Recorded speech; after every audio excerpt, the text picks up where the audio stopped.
Imagina abrir un mapa y ver el Mediterráneo convertido en un cuenco vacío. No un azul continuo, sino una llanura descomunal cortada por barrancos, lagos salados reluciendo como espejos y deltas colgados esperando la vuelta del mar. Donde hoy hay ferries y orillas amables, verías paredes de roca, plataformas de sal, dunas de yeso y un aire espeso cargado de calor, levantándose desde un fondo que llegó a hundirse más de 1 kilómetro por debajo del nivel del océano global. Lo que parece fantasía ocurrió de verdad. Se llama crisis de salinidad del Mesiniense, el episodio geológico en el que el Mediterráneo casi desapareció y dejó su historia escrita en sal y cañones. La cronología sitúa este drama entre hace unos 5,96 y 5,33 millones de años. Primero llegó el aislamiento paulatino, luego el descenso del nivel y al final la reapertura del estrecho de Gibraltar en un retorno del agua que hoy llamamos megadiluvio. El origen del desastre fue una suma de pequeñas decisiones del planeta. Placas que empujan, estrechos que se cierran, umbrales que se elevan. La conexión con el Atlántico se volvió un hilo y el balance hídrico empezó a perder. En un mar encerrado la ecuación es simple y cruel. Si se evapora más de lo que entra por ríos y lluvias, el nivel cae y la sal se queda, acumulándose como un diario en capas. El descenso no fue uniforme ni instantáneo. El Mediterráneo se fragmentó en cuencas con diferentes alturas, algunas convertidas en lagos hipersalinos, otras en planicies secas cruzadas por ríos exhaustos que caían en cascadas hacia el fondo.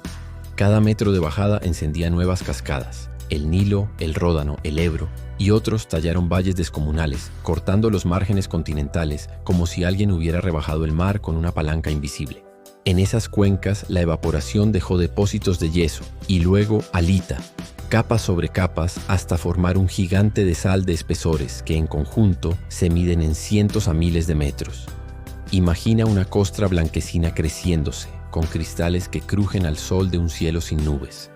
Debajo, el calor del verano levantaba brumas saladas y el viento acarreaba polvo que también quedó atrapado en la geología del silencio. La sal no vino sola, la acompañan arcillas y yesos que cuentan ciclos, entradas de agua moderada, episodios de concentración extrema, descansos breves y reanudaciones. El mar se volvió un alquimista obsesivo repitiendo una receta al borde de la sequedad. Durante esa larga sequía, el Mediterráneo fue una colección de paisajes extraños, charcos hipersalinos color ámbar, playas de yeso, cuencas profundas con aire abrasador, ríos convertidos en escaleras de cataratas hacia el vacío. Los márgenes del norte africano y del sur europeo mostraban deltas colgantes, terrazas y canales excavados, señales de que el nivel de base, el suelo al que aspira un río, había salido corriendo cuesta abajo. Los cañones submarinos que hoy recorremos con sonar son cicatrices de aquel descenso. No nacieron en el mar que conocemos, nacieron en un Mediterráneo exhausto que arrastraba su lecho hacia abajo. La señal de aquel mundo seco se escucha con sismógrafos y se ve con perfiles sísmicos, reflejos planos donde la sal se apila, pliegues blandos que delatan su plasticidad, trampas donde la gravedad reacomodó ese material como una alfombra gruesa. La exploración petrolera del siglo XX tropezó con estas masas salinas.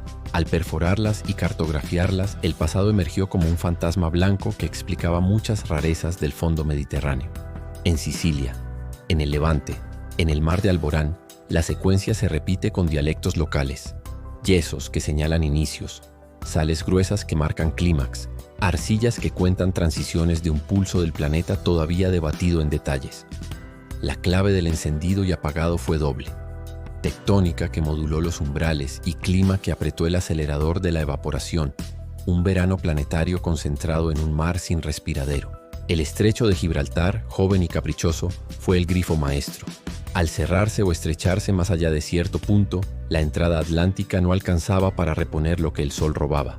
Más al este, los umbrales de Sicilia dividían el Mediterráneo en cuencas escalonadas, niveles diferentes, cascadas internas, ríos verticales bajando desde plataformas que hoy están a cientos de metros bajo el agua. A ratos, el Atlántico pudo derramarse por encima con tímidos pulsos. Esos desbordes parciales se leen en capas menos salinas que tocan la sal como lluvia que moja un desierto y se evapora de nuevo. El catálogo de minerales dibuja el termómetro. Primero yesos cuando la concentración sube, después alita cuando el agua ya apenas puede sostener sal sin cristalizarla. Química lenta, escritura segura. Al bajar el nivel, el aire en el fondo de las cuencas debió volverse caldera. Temperatura alta, humedad desesperada, horizontes vibrando. un infierno seco donde la vida solo encontraría nichos marginales. En los bordes, nuevas superficies se abrían para la colonización vegetal y animal. Pero cada avance habría sido precario, condicionado por sal, calor y la inestabilidad de un suelo que cambiaba de fase con las estaciones. Los ríos que caían en cascada creaban abanicos sedimentarios gigantes. Cuando el mar volvió, esos abanicos quedaron enterrados, sosteniendo deltas modernos como plataformas secretas. La paleogeografía del Mediterráneo vacío se reconstruye con pedazos. Fósiles de lagos salobres, sales enterradas, valles invisibles a simple vista. Un rompecabezas que sismólogos y sedimentólogos arman con paciencia. La metáfora del mar que se marchó es exacta pero incompleta. Más que marcharse, el mar se concentró, se estratificó, se transformó en una fábrica de sal reducida a columnas de aire ardiente. El desenlace llegó cuando la tectónica se dio en el punto justo. Una combinación de subsidencia y erosión volvió a bajar el umbral occidental y la diferencia de nivel con el Atlántico se convirtió en una amenaza silenciosa. Imagina una presa sobrecargada. Detrás, un océano. Delante, una cuenca sedienta cientos de metros más baja. Entre ambos, roca fracturada y un canal a punto de ceder. La apertura del estrecho de Gibraltar desencadenó lo que hoy llamamos la inundación sancliense, un evento de reconexión que esculpió un cañón profundo en el propio estrecho y dejó huellas de erosión catastrófica hacia el este. Las estimaciones más audaces hablan de caudales imposibles de imaginar. Columnas de agua cayendo cientos de metros, acelerando como un río multiplicado por 1000, excavando y empujando un frente de relleno hacia el interior. El reingreso del océano no habría sido una lámina tranquila. Fue un tren de energía que avanzó cuenca por cuenca, llenando primero las más occidentales y luego, en semanas o años, las orientales. La evidencia se reconoce en canales tallados, superficies pulidas, depósitos de alta energía, cambios bruscos en las facies. La geología de una riada escrita a escala continental, donde antes hubo cañones abiertos al aire, el agua volvió a correr y los ahogó. Así nacieron muchos de los cañones submarinos que hoy usan los sedimentos para deslizarse hasta las profundidades. El Nilo moderno descansa sobre un valle preñado de esa historia. Bajo su delta hay una garganta fósil cavada cuando el nivel mediterráneo yacía cientos de metros por debajo del mar global. El Ródano exhibe el mismo destino enmascarado. Bajo la Provenza submarina, su antiguo cauce cae en escalones hacia el vacío de entonces. El Ebro, frente a Iberia, cuenta algo parecido con otro acento. La sal mesiniense, dúctil y movediza, se convirtió después en motor de tectónica blanda. Diapiritas, pliegues y láminas resbalaron sobre ella, esculpiendo relieves submarinos que hoy confunden al que busca roca firme. Esa alfombra salina es bendición y riesgo. Genera trampas para hidrocarburos, pero también superficies débiles que favorecen deslizamientos y terremotos silenciosos. El retorno del mar marcó un reinicio ecológico. Aguas atlánticas jóvenes invadieron un espacio radicalmente nuevo, colonizando márgenes recién tallados y suelos aún calientes de geología. Con los milenios, el Mediterráneo recuperó su circulación peculiar, sus intercambios por el estrecho y sus pulsos de productividad, pero bajo esa piel, la sal siguió escribiendo. El estrecho de Gibraltar opera hoy como válvula de dos capas. Entra agua atlántica menos salina cerca de la superficie, sale agua mediterránea más densa en profundidad. Un eco de la vieja batalla por el balance. Mirar esa válvula es entender que la estabilidad es un acuerdo temporal. Umbrales, corrientes, evaporación y aportes fluviales negocian cada día el destino de un mar encerrado. La crisis de salinidad del mesiniense enseña que el clima y la tectónica pueden sincronizarse para producir consecuencias enormes.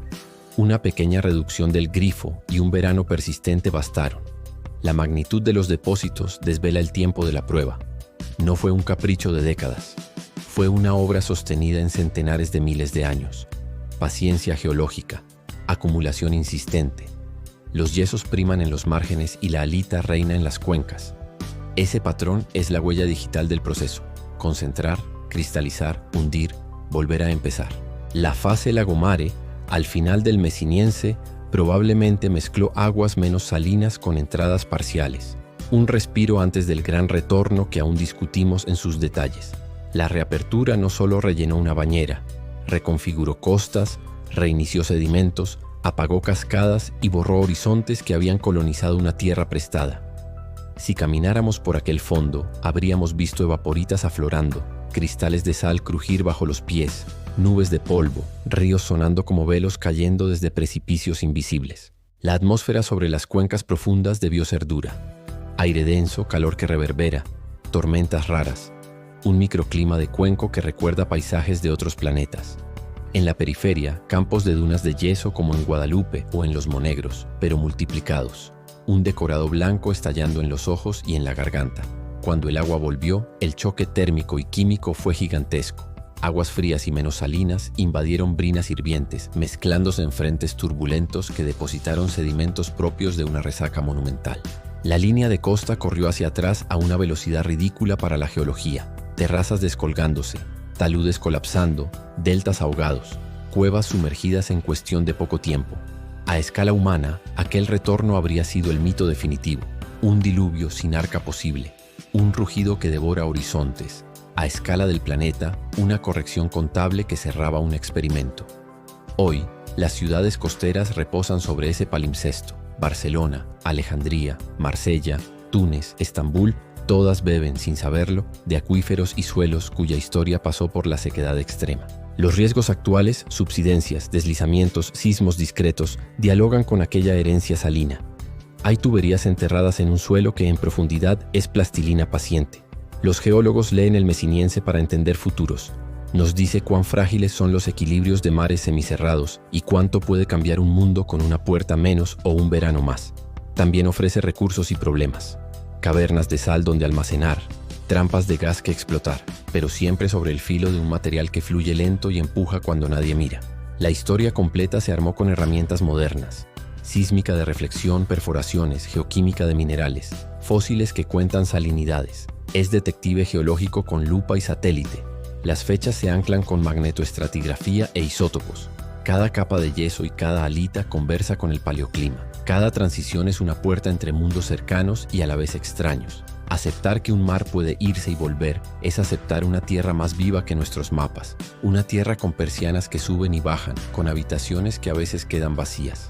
El mito del diluvio encuentra aquí su versión técnica. No hubo cólera, hubo hidráulica. No hubo castigo, hubo umbrales cediendo y gravedad haciendo lo que sabe. Cuando el primer frente atlántico coronó el umbral, el Mediterráneo dejó de ser un desierto químico y volvió a ser ruta, cruce, incubadora de historias. La geografía recuperó su oficio. Mas bajo ese azul persisten las memorias. Sal que se mueve, cañones ahogados, abanicos enterrados. El secreto vibra en cada perfil sísmico como una música grave. Si hoy cerráramos Gibraltar, el guión sería parecido. Evaporación que gana, sal que crece, ríos que tallan. La diferencia es que ahora hay ciudades, cables, tuberías, nombres. La crisis del Mesiniense es advertencia y maravilla. Nos cuenta de umbrales frágiles, de balances contables entre cielo y roca, de cómo el mundo escribe con agua y borra con agua. Imagina asomarte a Tarifa y ver, no corrientes cruzadas, sino un salto de agua hacia el este. La garganta tallándose a sí misma, el ruido atrapado en la piedra. Imagina pararte en el fondo de la cuenca oriental y levantar la vista hasta una línea de luz a lo lejos. Un horizonte seco que promete regresar convertido en oleaje interminable. Las sales enterradas, hoy plásticas, empujan domos y curvan capas. Son tectónica blanda, arquitectura lenta que se entiende en décadas de sísmica, no en minutos de superficie. El Mediterráneo moderno funciona como un laboratorio vivo para mares semicerrados. Su historia nos da claves para entender futuros de cuencas como el Golfo Pérsico o el Mar Negro bajo escenarios extremos. La geología a veces suena a epopeya porque lo es. El Mesiniense convirtió un mar en un experimento natural y lo cerró con la mayor cascada que jamás hayamos imaginado. Cuando vuelvas a mirar el mapa, recuerda que el azul es un episodio, que bajo él hay páginas en blanco, rayas de cañón, letras de yeso, un libro palpitante que se sigue escribiendo, y que ese libro nos incluye. Nuestras costas, nuestras ciudades y nuestro clima de hoy están cosidos a una historia que casi nos deja sin mar en el centro del mundo. Si este viaje te encendió una pregunta, acompáñanos. Suscríbete a Univérgico, activa la campana y comparte este video con quien mira el Mediterráneo contigo. Cada semana exploramos ciencia, cosmos, naturaleza y misterio con historias que sorprenden y emocionan.